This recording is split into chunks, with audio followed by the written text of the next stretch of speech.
Hi everybody. இன்னைக்கு நம்ம முக்கியமான சில டெக்னிக்ஸ் பார்க்க போறோம். நீங்க நிறைய பேர் கேட்டிருந்தீங்க, நான் நிறைய விஷயங்கள் யோசிச்சு ஆங்கிலத்தில் எப்படி பேசுறது அப்படின்னு கேட்டிருந்தாங்க. எனக்கு திங்கிங் ப்ராசஸ்ல வரமாட்டுது, ஆங்கிலம் நல்லா ஃப்ளோல வரணும் அப்படின்னு நிறைய பேர் கேட்டிருந்தாங்க. அதுக்காக நான் உங்களுக்கு ஒரு சின்ன டெக்னிக் சொல்லி கொடுக்குறேன். இதை நீங்க ஃபாலோ பண்ணி பாருங்க. ரொம்ப ஈஸியான ஒரு மெத்தட் தான். இப்போ நான் ஒரு வார்த்தை எடுத்துக்கிறேன். டேக் அப்படின்ற ஒரு வார்த்தை எடுத்துட்டு அதை நான் மல்டிபிள் பண்ணி சில வார்த்தைகளை அட்டாச் பண்ண போறேன். அப்போ ஒரு ஃபார்மேஷன் நம்மளுக்கு கிடைக்கும். அதில் நம்ம ஒரு சென்டென்ஸ் அல்லது ஒரு ஃப்ரேஸ் உருவாக்க முடியுது. இப்போ உங்களுக்கு சில எக்ஸாம்பிள்ஸ் கொடுக்குறேன், நீங்க லிசன் பண்ணி பாருங்க. ஃபர்ஸ்ட் ஒன் என்னன்னா, டேக் அப்படின்ற வார்த்தையை எடுத்துட்டீங்கன்னா அதில் நான் என்ன யூஸ் பண்றேன்னா, டேக் யுவர் டைம் அப்படின்னு ஆட் பண்றேன்.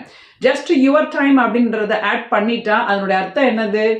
உங்களுடைய நேரத்தை எடுத்துக்கங்க. டேக் யுவர் டைம்னா எவ்வளவு நாளும் நீங்க நேரம் எடுத்துட்டு எனக்கு பதில் சொல்லுங்க அப்படின்னு நம்ம சொல்லலாம். So take your time to reply அப்படின்னு சொல்லலாம். ஸோ இந்த மாதிரி விஷயங்களை நீங்க யோசிச்சு பார்த்து இதுல என்ன சென்டென்ஸ் மேக் பண்ணலான்றதை எனக்கு காமெண்ட் செக்ஷன்ல தெரிவிங்க.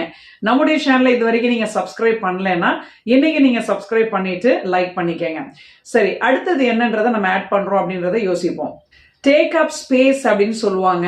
இந்த இடத்துல நான் ஸ்பேஸ் அப்படின்றத நான் யூஸ் பண்ணியிருக்கேன். அதோட சேர்த்து அப், டேக் அப் ஸ்பேஸ் அப்படின்னு சொல்றது. இதை என்ன அர்த்தம்னா ஃபில் அப், அதாவது ஆக்கிரமிப்பது அப்படின்னு சொல்லலாம். ஒரு இடத்த ஃபில் பண்றதுன்னு கூட சொல்லலாம். ஸோ இந்த ஒரு ஃப்ரேஸை நீங்க பயன்படுத்திக்கலாம். ஸோ அடுத்த விஷயம் என்னன்றதை நம்ம ஆட் பண்றதை யோசிப்போம். டேக் அப்படின்றதுக்கு அடுத்து டைம் ஆஃப் அப்படின்னு நம்ம யூஸ் பண்றோம்.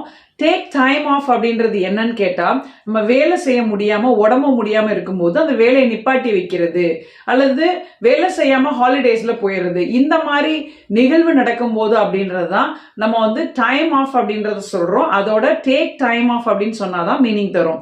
அடுத்தது என்னன்றத பார்ப்போம். Take someone's temperature. இது நீங்க ஹாஸ்பிட்டல்ல போனீங்கன்னா நர்ஸ் உங்களுக்கு டெம்பரேச்சர் எடுப்பாங்கல்ல, அதுதான் take someone's temperature. So thermometer வச்சு அவங்க எடுப்பாங்க. அடுத்த விஷயம் என்னன்னு கேட்டா, டேக்கோட நான் என்ன சேர்க்கிறேன்னா ப்ரைட் இன் அப்படின்றத சேர்க்கிறேன். டேக் ப்ரைட் இன் அப்படின்னா என்ன அர்த்தம்னா, அதாவது ஒரு பெருமிதம் கொள்வது, ஒரு பெருமையா ஒரு விஷயத்த செய்யறதுன்னு அர்த்தம். ஸோ ஐ டேக் ப்ரைட் இன் அப்படின்றதுக்கு நீங்க என்ன பெருமையா யோசிச்சீங்களோ அதை நீங்க சொல்லலாம். For example, I take fried in my award function. என்னோட அவார்ட் ஃபங்க்ஷன்ல நான் ரொம்ப பெருமையா ஃபீல் பண்றேன் அப்படின்னு கூட சொல்லலாம். ரொம்ப பெருமையா நான் எடுத்துக்கிட்டேன் அப்படின்னு கூட சொல்லலாம். ஸோ அடுத்தது என்னன்றத நம்ம பார்ப்போம். டேக் பிளேஸ், இது அடிக்கடி நம்ம யூஸ் பண்ணக்கூடிய ஒரு முக்கியமான ஒரு வார்த்தை தான். டேக் பிளேஸ் அப்படின்றத எங்க யூஸ் பண்றோம்? இடம் பெறுவது. எந்த இடத்துல இடம் பெறுவது அப்படின்னா எந்த இடத்துல நடக்குது, ஹேப்பன் சொல்லலாம். ஸோ அதுக்கு பதிலாக அந்த ஹேப்பன் அப்படின்றதுக்கு பதிலாக தான் take place. So this program takes place at அப்படின்றத நீங்க இடத்த நீங்க மென்ஷன் பண்ணிக்கலாம். ஸோ இந்த மாதிரி நீங்க டேக் யூஸ் பண்ணி இப்படி நீங்க வார்த்தைகளை சேர்த்து பிராக்டிஸ் பண்ணும்போது இயல்பாவே ஒரு நபருடைய திங்கிங் கெப்பாசிட்டி அதிகரிக்குது அப்படின்றது என்னுடைய ரிசர்ச். நிறைய பேர் டேக் மட்டும் யூஸ் பண்ணாதீங்க, நிறைய விஷயங்கள் இருக்கு. கெட் எடுத்துக்கலாம். இதே மாதிரி நிறைய நீங்க வேர்ட்ஸ் அட்டாச் பண்ணி பிராக்டிஸ் பண்ணும்போது மீனிங்கும் மாறும், பிளஸ் நிறைய சென்டென்சஸும் நம்மளுக்கு கிடைக்கும். நம்ம யோசிக்கிற திறனை அதிகரிக்கக்கூடிய இந்த மாதிரி 2 வேர்ட்ஸ் நீங்க சேர்த்து பிராக்டிஸ் பண்ணும்போது நல்ல ஆங்கிலத்தில் பேச முடியும். இந்த டெக்னிக்கை நீங்க யூஸ் பண்ணி பாருங்க. இந்த டேக் நான் சொன்னதுல நீங்க ஏதாவது அட்டாச் பண்ணி எனக்கு அனுப்புறதா இருந்தா காமெண்ட் செக்ஷன்ல தெரிவிங்க. தேங்க்யூ ஃபார் வாட்சிங். நெக்ஸ்ட் டாபிக் கண்டிப்பா இந்த மாதிரி இன்ஸ்பைரிங்கா ஒரு டெக்னிக்கோட நான் வரேன். மறந்துடாம நம்ம சேனலை சப்ஸ்கிரைப் பண்ணிக்கங்க, லைக் பண்ணுங்க. தேங்க்யூ. ஆன்லைன் கோர்ஸ்ல சேர்ந்து விருப்பப்படுறவங்க, இன்னைக்கு நம்ம ஒரு பேட்ச் ஸ்டார்ட் பண்றோம். ஒருவேளை நீங்க அடுத்த பேட்ச்ல சேர்றீங்க அப்படின்னா கூட நீங்க இந்த வாட்ஸ்அப் நம்பருக்கு தொடர்பு கொள்ளலாம். ஸோ 16 டெக்னிக்ஸ் அப்படின்ற அடிப்படையில் நிறைய டாஸ்க் அண்ட் கேம்ஸ் சொல்லி கொடுக்குறேன். மென்டல் ஒர்க் அதிகமாக பண்ணதான் ஆங்கிலத்தில் சீக்கிரமா பேச முடியும் அப்படின்றது என்னுடைய ரிசர்ச்.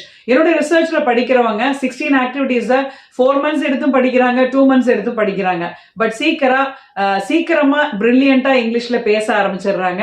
ஸோ அதனால நீங்க சீக்கிரமா பேசணும் அப்படின்னா நான் எழுதின ஒரு PDF ஃபைல், அதாவது டெய்லி யூசேஜ்னு சொல்லி ஒரு PDF ஃபைல் எழுதியிருக்கேன்.